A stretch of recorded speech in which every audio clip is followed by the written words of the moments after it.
clock broke, so I got no warning just how good this day is gonna be. Yeah. Thank you. Thank you. Well, this next song I wrote from an assignment. And the assignment was given to a group of high school students that Tom and I were teaching at the University of Virginia in a program called the Young Writers Workshop. And high school students come from all over the country and learn about different writing disciplines, songwriting being one of them. And so the assignment was to go out into the parking lot and to choose a car, any car at all, and then to write a song from the driver's perspective of whatever particular car you happen to pick, keeping in mind things like where might this particular person be going, or what they have hiding in their trunk, or, you know, just general questions like that. So this is the little song that I wrote, and I should say, for the sake of my mom back home in Texas, that this particular song is not about me. It's very important to my mother for that to be said up front. So I said it. And there's a little sing-along word in this for you too, if you feel like it. Okay, ready?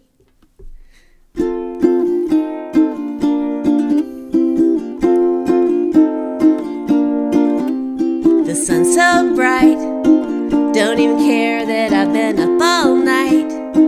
I'd even swear the birds are singing right along with my radio. I'm listening to the Grateful Dead, trucking to New Orleans in my head. And I feel the sweat run down my dreads, roll down my window. I ain't got no air conditioning in this beat up bug. Bought it from my hippie uncle for $350. Usually it gets me where I wanna go, just a little slow. It's yellow. That would be your word to sing on right now. Yellow. Don't have a job. Sometimes I wish I did, but mostly not. But that's never what I tell my mom the telephone. She calls a lot. I think she wonders if I'm smoking pot or reading all those self-help books she bought last time I was home. But they're still laying in the backseat of my beat up bug. Bought it from my hippie uncle for $350. Usually it gets me where I wanna go, just a little slow. It's yellow, yellow. Sometimes all a girl needs is just a way to feel free. That's when I reach for my keys and drive. I'm just rolling down the highway in my beat up bug. Bought it from my hippie uncle for $350. Usually it gets me where I wanna go, just a little slow. It's yellow, yellow. My beat up, beat up, beat up, beat up, beat up, beat up, beat up, beat up, beat up, beat up. It's yellow. I love my beat up, beat up, beat up, beat up, beat up, beat up, beat up, beat up, beat up, beat up. It's yellow.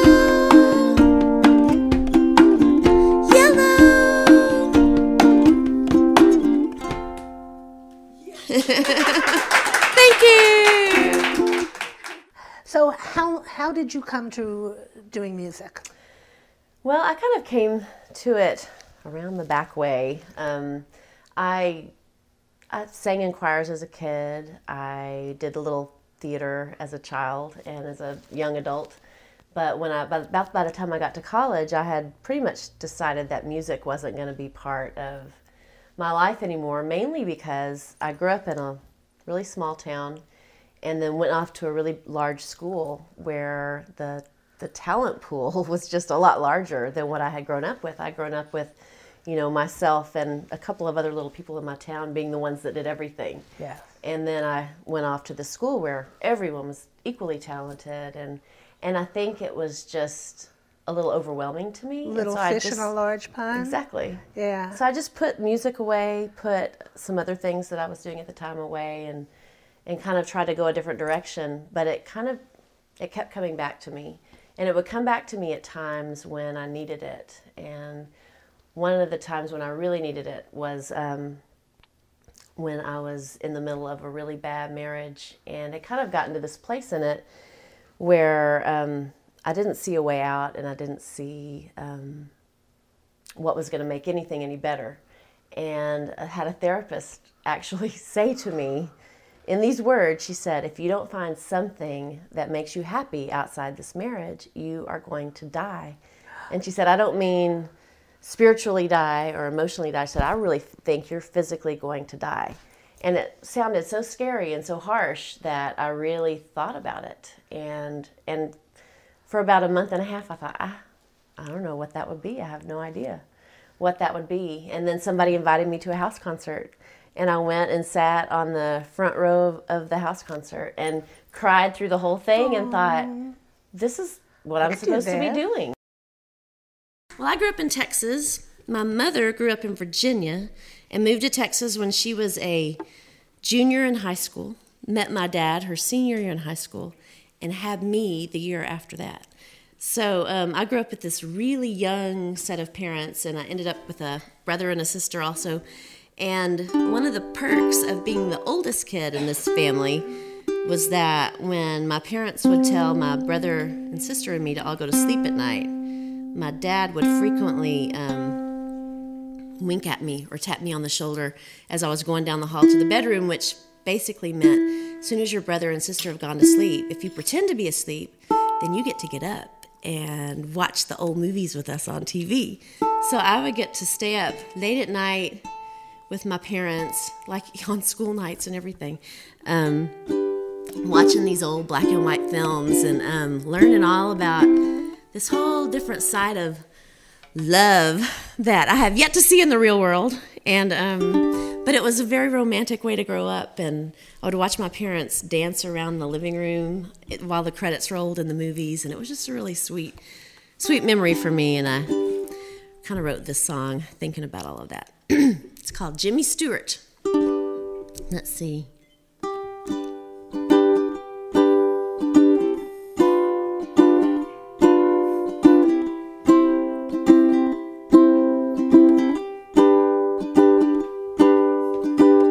It's a wonder that I never tried to marry Jimmy Stewart just so he'd lasso me the moon. I've always been a little too romantic, get my hopes up, get my heart broke way too soon.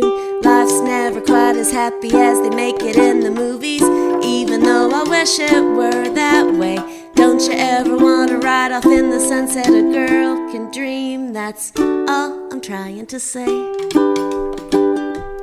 Do-do-do.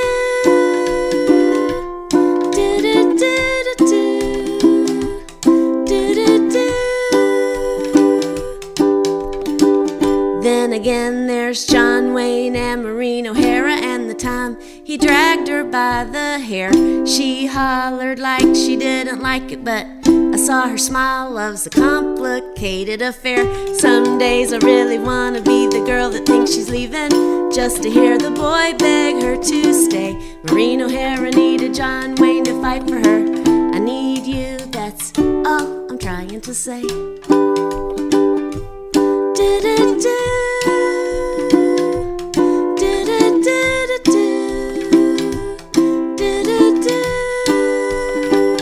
It's just that maybe love's the hardest thing we do. I still want you. I still want you. Even if you pull a Tony Curtis and dress like a woman, I'd be your Marilyn Monroe. Who knows, maybe it would be hot. I doubt it, but at least I'd enjoy the show. Like Marilyn and Tony, things can get a little wacky. I wonder when we'll ever find our way. Well, it's you and me to the end. I love you, that's all I'm trying to say. Do-do-do.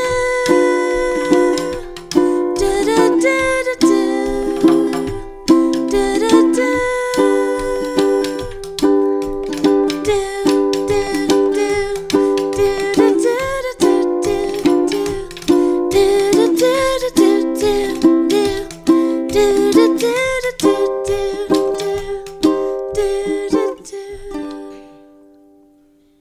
Thank you.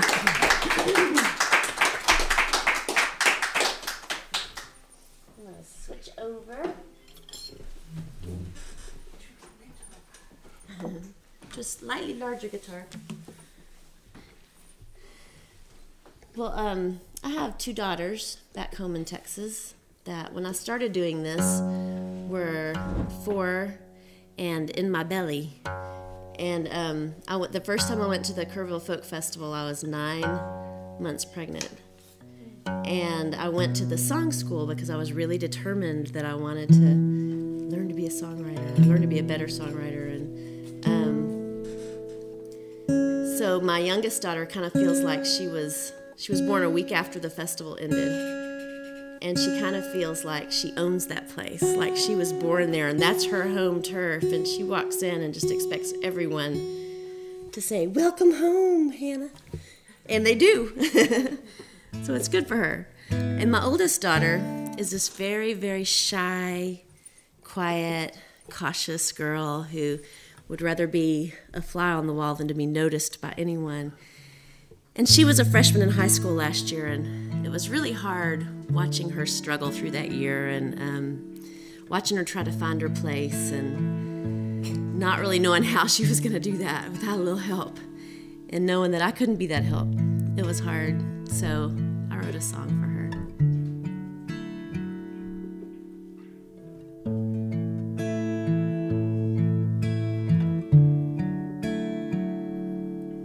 She doesn't dream the biggest dreams, least that's the way it seems to me. And so it's from a mother's heart I pray.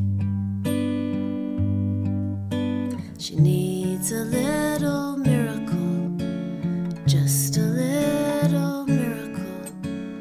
Needs a little miracle today. She doesn't have the Midas touch, she doesn't really ask for much. So if you could just help her on her way. She needs a little miracle, just a little miracle. Needs a little miracle today. Maybe there are brighter stars, maybe there will always be. Still she shines so beautiful to me.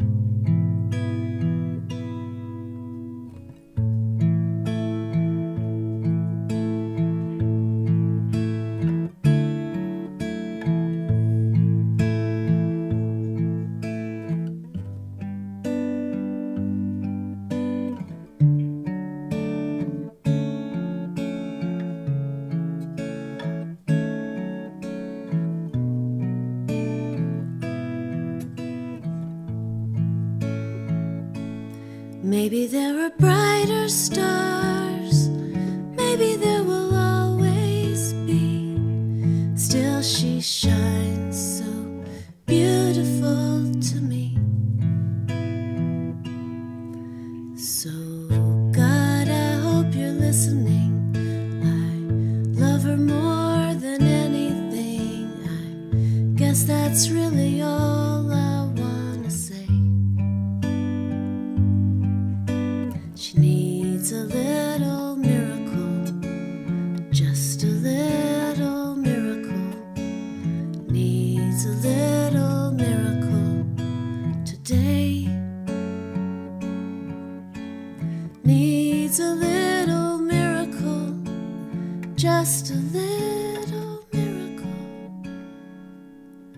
Needs a little miracle today.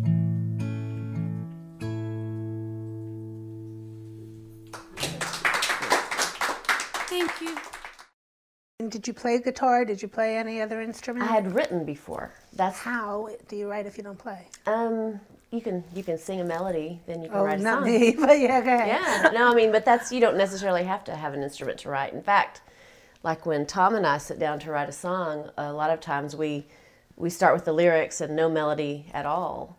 And then once the lyrics kind of form, we'll look at them and figure out what kind of feel it might want to have, and then write the melody after that, but without picking up an instrument until we can sing the song. Not even a little picking around? Maybe a little bit, but not dependent on it. And part of that is because for like someone like me who is new to instruments, you tend to go to the same chords that you know over and over and the same progressions that you know. And so if you want your melodies to sound interesting or different from each other, then you kind of need to just rely on what's in here. And then you can come back and supply the chords underneath. But it helps to keep things. Obviously, this show is yours, and you put on the concert, but I would be remiss if I didn't mention that you were married to one of the most talented producers, performers, writers that we know of in this field, Tom Prasado Rao. I lucked into a very good deal. I really did. He's an amazing man, first and foremost, but he's a great songwriter. He's a fabulously talented musician and just an all-around wonderful person. And I've been very much influenced by him. Like I was saying before, you know, when I had this song in my head that I was writing, I could really hear Tom's style, you know, being infused into this particular song, and I couldn't figure out who to make that happen except for figuring out how to go straight to the man himself. And so I definitely, there are a lot of things that we hear similarly. I grew up as a dancer, and so a lot of the music that I grew up listening to or had a strong driving beat, and Tom's, you know, guitar style is very rhythmic and bass line driven, and just kind of like what the music that I like to listen to anyway. So you talked about a major part of your themes lately being running away and having your little adventures. Yeah. Yeah. Is that threatening at all? Does anybody feel threatened by that at home? I don't think so. No, in fact, it's something that, you know, as a couple doing music, and a couple that did a lot of music together over the years. We spent about 8 years doing a duo together, and then decided that both of our music was just kind of taking different directions, and it seemed to be more rewarding to both of us to be able to have more of the stage for ourselves, I guess you might say. So it kind of started to work out better to think about doing some solo shows. And so it's, you know, we have a pretty good level of trust with each other, and we work pretty hard on our relationship on a regular basis. And so because of that, you know, it feels pretty safe. Yeah. When will you write your next song? My next song? Do they come to you, or do you decide that you're going to sit down and get ready for the next one? Both. Some are inspired. I mean, some definitely just kind of pop into your head and you realize you can't not write them. And then other times I just have a hankering to write a song and think, what could I write about today? And so it's just a different process. Okay, but it's not cyclical, like you're out on the road promoting Pink I write Umbrella. all the time. And all the time. I write all the time. Well, how many of you are on Facebook?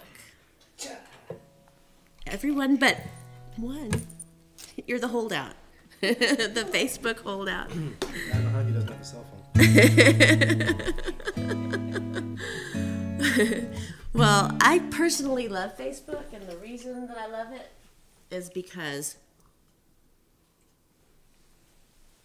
not only do I meet lots of new people like you, but I also get to reconnect with people that I probably would have never had any way to find contact information for.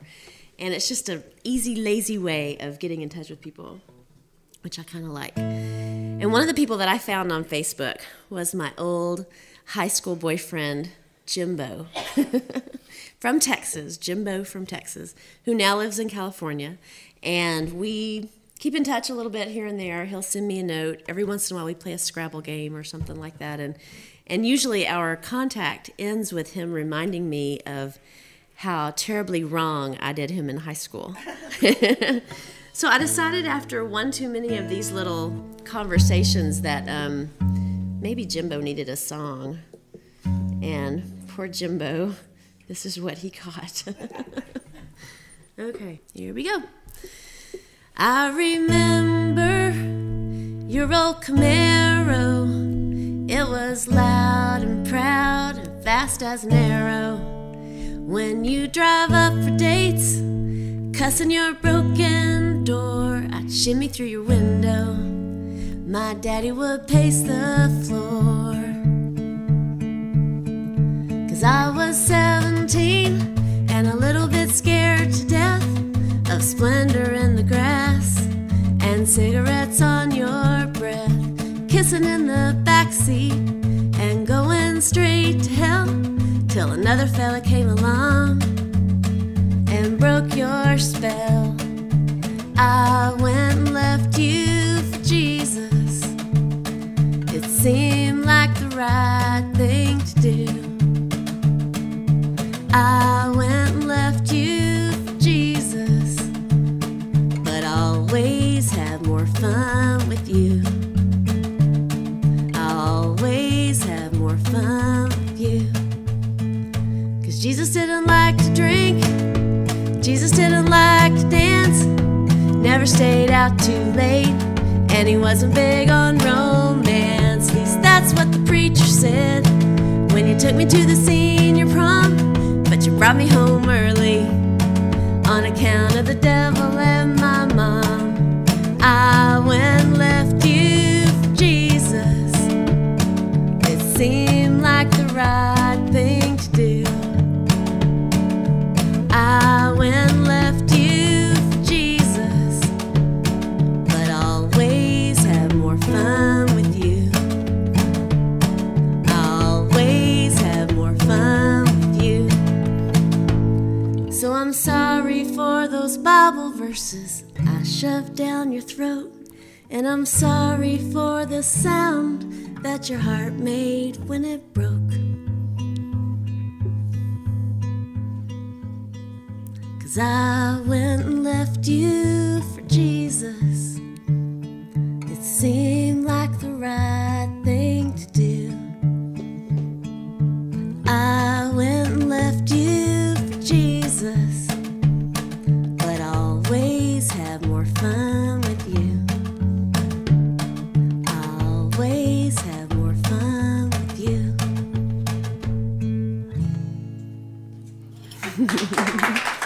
Thank you.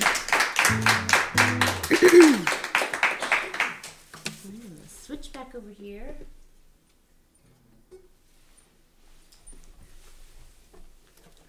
Well, we were talking a little earlier about the fact that there's this new TV show, and the show is called Troubadour, Texas. And if you don't get it in your area, you can actually watch it online at troubadourtx.com. And they put every latest episode up,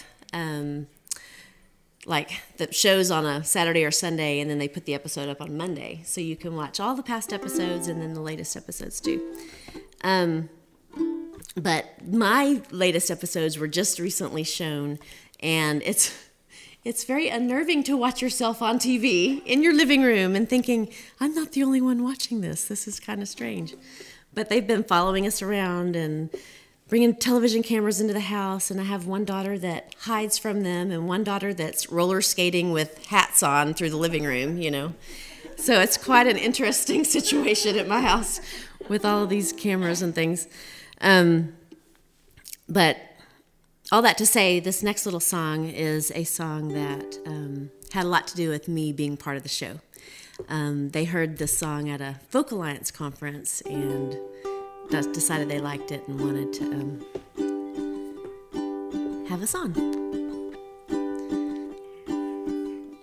Suzanne ran away with the circus when she was 43.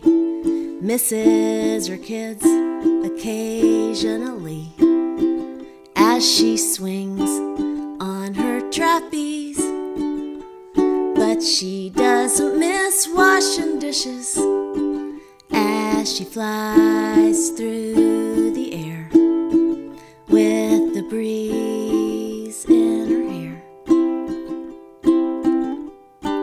Devil may care, 'cause you can't have everything. Everything. Everything. No, you can't. You can't have everything. Everything. Can you, Suzanne?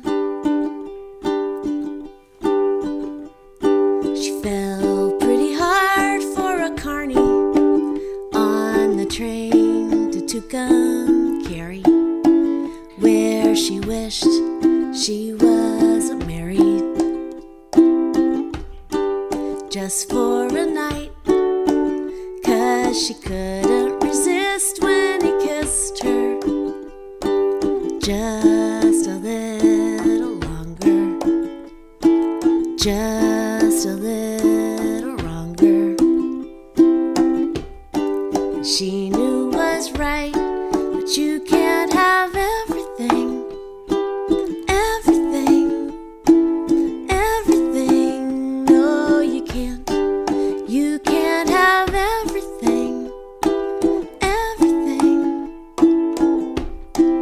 Can you, Suzanne? But sometimes it's the dreams that get you through. All the hardest things you have to do.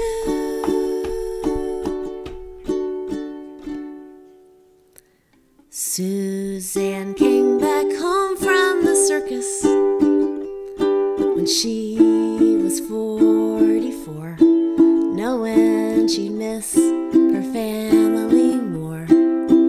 She let go and fell to the floor, and she'll never like washing dishes, but at night when no one's there, she'll feel the breeze in her hair.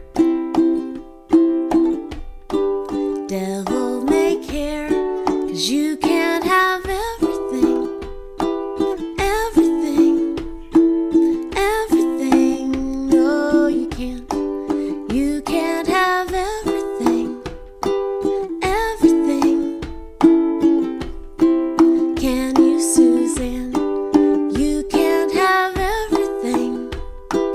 Everything. Everything. No, you can't.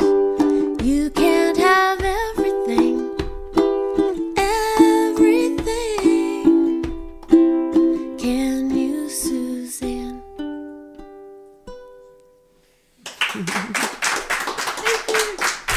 Thank you.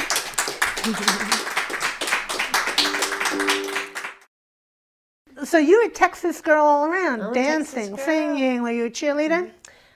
For a few years. You can't be from a small town in Texas and not have some of those things in your background, I'm afraid to say. I think that's interesting. I also love the song with your dad pulling you aside to watch the hockey game of the Olympics. So did he make you watch football? My dad was actually a football coach. Well, sure he was. So I watched a lot of football growing up. I've watched a lot of every kind of sport. My dad was one of those kind of guys that could pick up any kind of, ball and know exactly what to do with it immediately. And he was a professional golfer for a few years. He played on the United States volleyball team when I was a young girl. And so he was kind of like this larger-than-life character growing up in my house. And my little town, he grew up in the same little town, so he was like the town hero. So he was a lot to live up to, my father. All right, well, you've done well for yourself. I think thank he's you. probably proud. And your dreams aren't so little. You have a lot of influence on a lot of people, and you don't need to be on the moon to do that. So I'm so glad you came here today. Thank you, Robin. So wonderful. It's nice to be here. And I'm going to say goodbye. Well, I was in Washington State this summer teaching at a songwriting camp, and one of the prompts was to bring in a picture of your parents. And you're supposed to look at the picture and kind of get a feel for what their lives were like at the time the picture was taken, what your life was like if you were part of it. And the picture that I happened to bring in was just the first thing that I found in my drawer. And it was this little photo booth, little 4-shot pictures, little strip of my mom and dad and my sister and me when I was probably about 6 years old. And my sister was a little younger and just had this look on her face like when the light would come on in the little photo booth. And it was just this really sweet little family moment. And I was thinking back to what was going on in the world when I was 6. And this is the song that came out of that. It's called Anything is Possible. Okay. Okay. 6 years old in the summer of '69. 10 o'clock was way past my bedtime in my tiny Texas town. The world seemed small when the sun went down, and the moon was just a word in a nursery rhyme. But all that changed one night in late July. Glued to the TV screen, eyes on the sky. And I can tell you what I thought when I saw that astronaut step out on the moon. I said goodbye. Goodbye, little world. I'm just a little girl, but anything is possible. Anything is possible. Goodbye, little dreams. I was meant for bigger things, and anything is possible. Anything is possible. Anything is possible. 1980, it was February cold. Home on a Friday night, 15 years old. Dad said, come here if you can. No, you're not a hockey fan, but we watched that team take Russia for the gold. So goodbye, little world. I'm just a little girl. Anything is possible. Anything is possible. Goodbye, little dreams. I was meant for bigger things. Anything is possible. Anything is possible. Anything is possible. Well, my feet may never touch the moon, and I'll never win Olympic gold. But these are not the dreams I dream, if the truth is really told. If you wanna know what's really true, I'd rather be here singing songs with you. So hello, little world. I'm just a simple girl.